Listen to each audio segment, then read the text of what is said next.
Hi there. For a limited time, I am offering 3 of my most popular programs in one giant discount.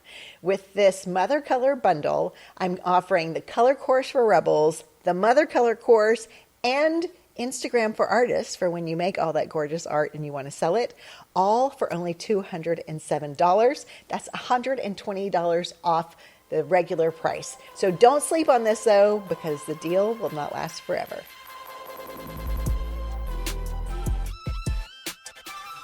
Welcome back to the Honest Art Podcast. I'm your host, Jodie King, and I'm so excited that you're here. For this week's podcast, super important. I wanted to talk about this because I've recently hosted a workshop and I realized this keeps coming up time and time again.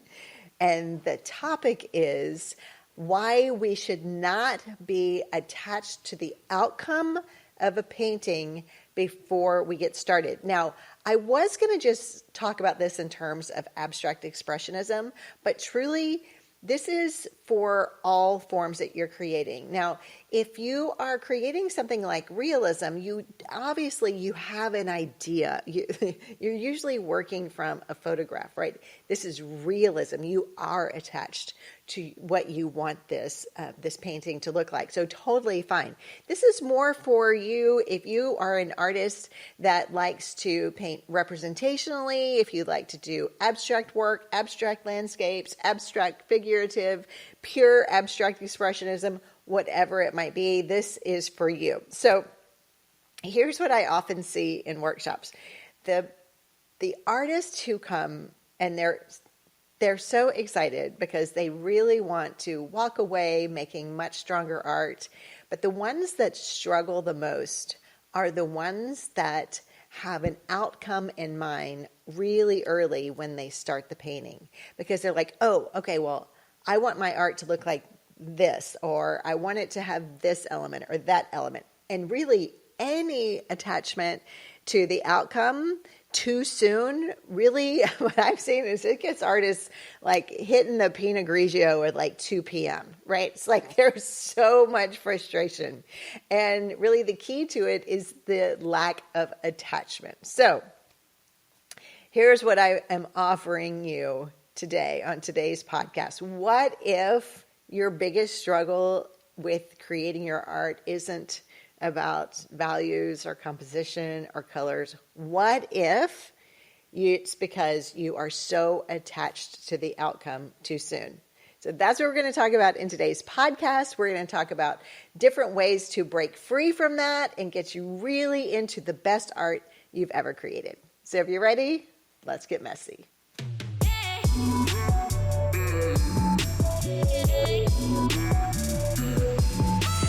Okay, so as we're getting started, I want to tell you that I looked up the definition of abstract expressionism, and here's what it says, okay? It's art with the emphasis on, ready, spontaneity, subconscious, and emotional expression, all right? Spontaneity is really the word that caught my eye here, because when we attach ourselves to what we want this painting to look like, then we are so into our left side of our brain that we are not allowing for that spontaneity to come through. And what happens when we do that is, number one, we limit our creative expression. Because when we have a rigid or final idea of what we want this painting to look like, what happens is our artistic breakthroughs that would normally happen through, as Bob Ross would say, happy accidents, or maybe it's through layering, or really it's through going through the Fuglies, honestly, just staying in it again and again. It's allowing that artistic expression to come through, because we are not limiting it based on anything. When I was painting in the workshop recently, I mixed the paints and I started onto the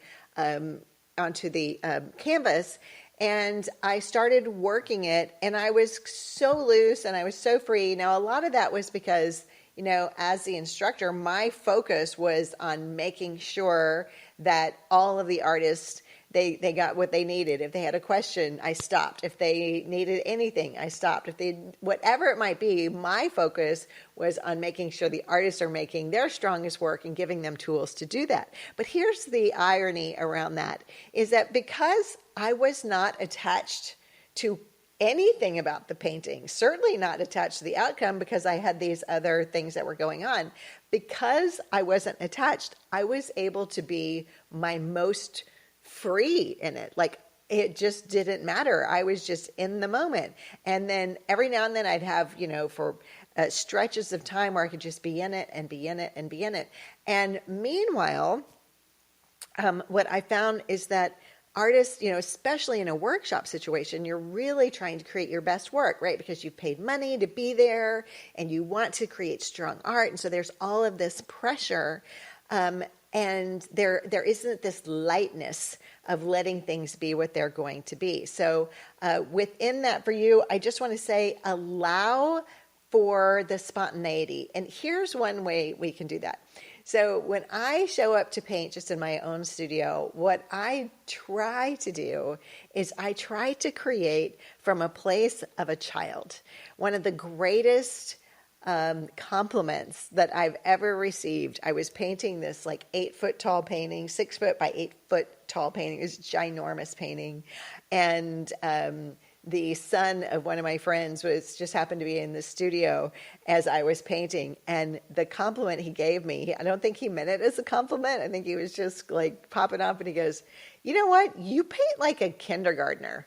I was like, oh my God, you can say less. It was the most important thing ever. So can you approach your painting through a sense of awe, through a sense of play, through a sense of, what's going to happen? That sense of experimentation, which goes into a sense of spontaneity. Hi there. Are you an artist who's been painting for 5 years or less, and you're wondering how you can get your art to that fine art status? Or maybe you're an artist who is looking for your voice and your signature style. And I'm here to tell you that's exactly why I created the Honest Art Workshops, and we have them in gorgeous destinations all over the world. And in them, we tap into you and to your voice. I only host a handful of them a year, 3 to 5. So if you're interested in that, head to the link in the show notes to learn more.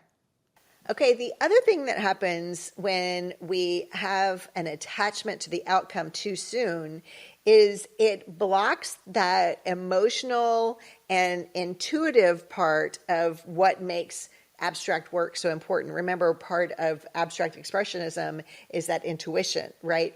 But if we block it, it's like we're cutting off the source of where the creativity and the intuition comes from. So if you've heard me say it once, you've heard me say it a million times. It's as artists, we are the faucet, but we're not the water. And so if we trust that the magic doesn't have to come from us, it comes through us. So if we embrace that idea, then having an attachment to what it needs to be is really coming at it from a left brain ego perspective. But what would happen if you allowed it to just become by inviting in your intuition, by inviting in whatever emotions need to come through you in that particular moment? I can tell you that this is where the magic truly, truly does come from. I often hear people say, can you make me something like what you did before? And I'm like, that's impossible. And it's because I'm not the same person I was before. The energy that I had in the moment I was creating that painting was a moment. It was for that. And so to try to recreate that, it's impossible because I wasn't in my left brain.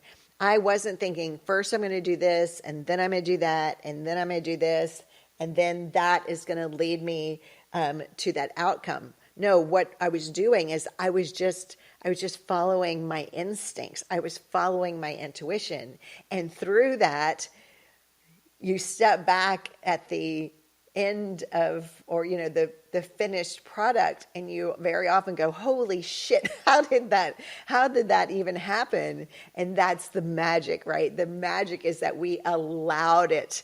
We allowed that right side of the brain, we allowed the emotion, and we allowed the intuition to flow through us. And I think it's almost like a spiritual act to be in this practice, right? It's a partnering, and the irony is that this is how we also continue to grow as a human, and that brings me to the third thing, which is if we are too attached to the outcome too soon, it will inhibit our growth as an artist, and it will also inhibit our evolvement in our style, right? And as we know, there's no separation. I know all of you artists out there are listening to me, and even if you don't identify as an artist because you've only been painting for a year, or it's a hobby or whatever, you're still an artist, okay? So I'm talking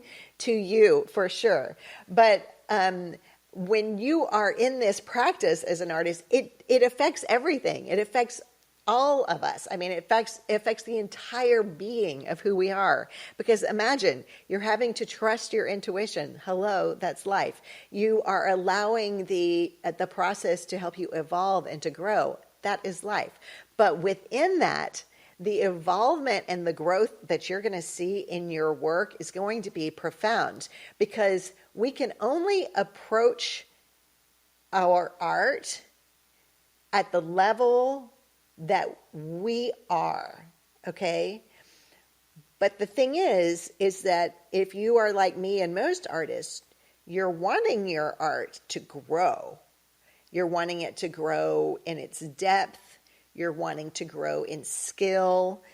You're wanting to grow in its ability to affect others, to affect a room, right? We're wanting that, which is almost like more, we're wanting more than we are in this moment.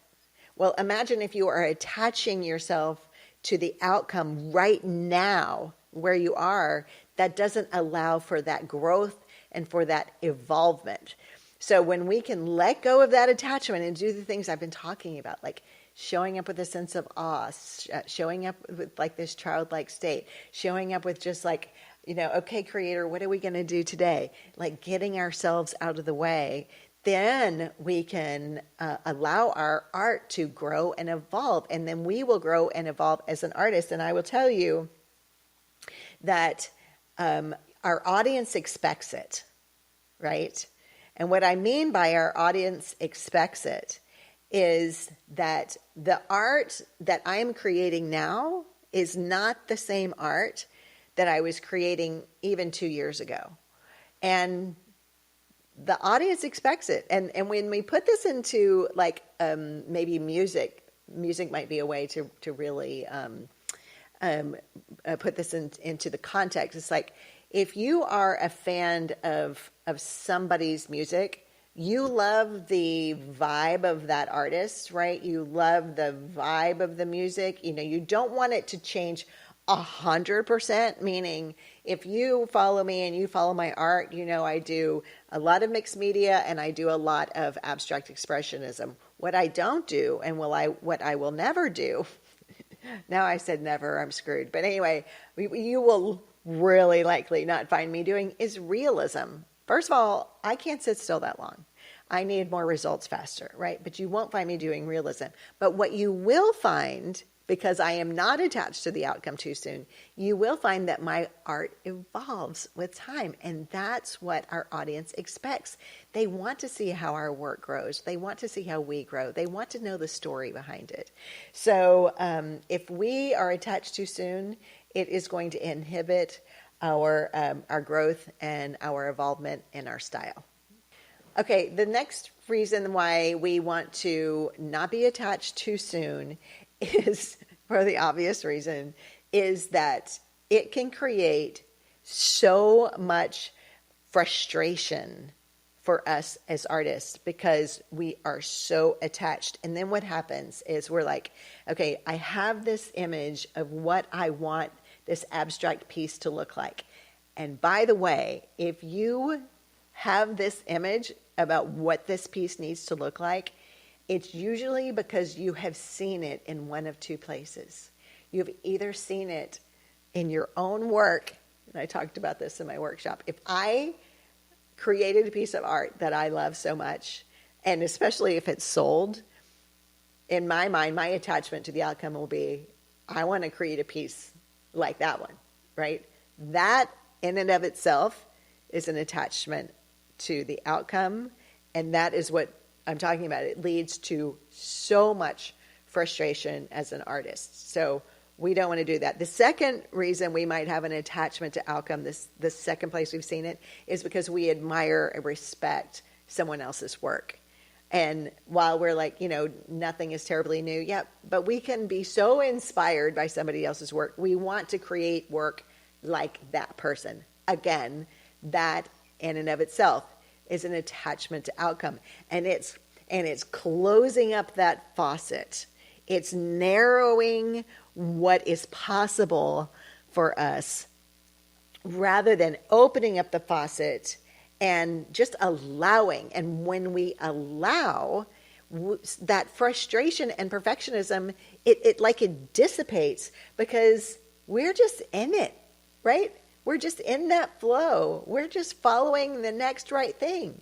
Will we get to the point where we're in the fuglies? Hell yeah. It happens every single time. But what doesn't have to happen is we don't have to stay there because we are making it something, because it has to be this one way and it has to look like this thing. We can get into the fuglies and we can step back and go, okay, this is where we are. What is it that needs to happen next? What needs to happen now? And then it becomes a conversation. You can say it's like a conversation with the canvas. It also kind of becomes like a conversation with the creator. Okay, it's like, all right, listen, I think I've been too involved in this. What do you want? What needs to happen? It can also sound a little bit like, what do you want from me? Because if you're so frustrated, that what do you want from me, frustration, we can let that go and go, okay, what actually needs to happen here? And the beautiful thing is once we let go of that, that's usually when the painting really starts to come together. And then you step back at the end and you're like, holy crap, I cannot believe that just happened. And then lastly, one of the reasons why we don't want to be too attached to the outcome too soon is because it will prevent you as the artist and the artwork itself from having its own voice, right? So we are always looking for our own signature style. We're always looking for the voice in our art because the art, we want that art to reflect it, right? But so much of abstract expressionism comes from our subconscious, right? That's that spontaneity. And so subconscious meaning we are not conscious of what's going on. My paintings have taught me more about who I am as a woman than probably anything else because it's a reflection. It becomes the voice, right? And when we inhibit that by being too attached, then we it's like we cut off the source of what the painting actually needs to be. So when we just allow, then we find our voice and our art. We find our signature style, and it's often a surprise, not always, but it's because it's allowing what is unknown to be known. When we know what the outcome is, or we think we know, then we can only operate from that place. But if we allow for the unknown, we also allow for something greater than ourselves to surface and to be made visible on the outside of us in the form of a piece of art. How cool is that, right?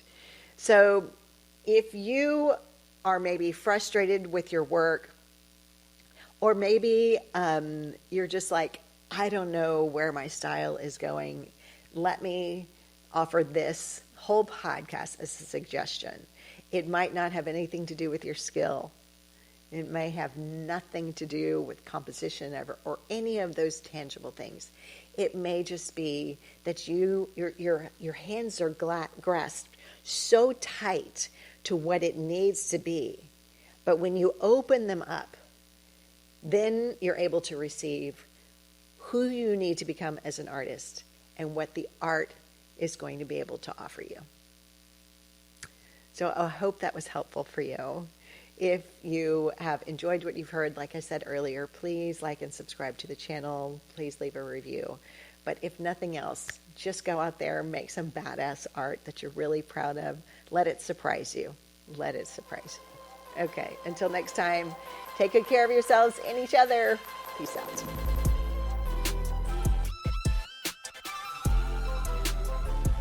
Hey guys, real quick, I want to tell you that one thing I know for sure, that in order for artists to thrive, they need community, they need support, and they need business and creative skills. And that's why I created my membership group called the Honest Art Society. Within the Honest Art Society, I offer coaching calls every month.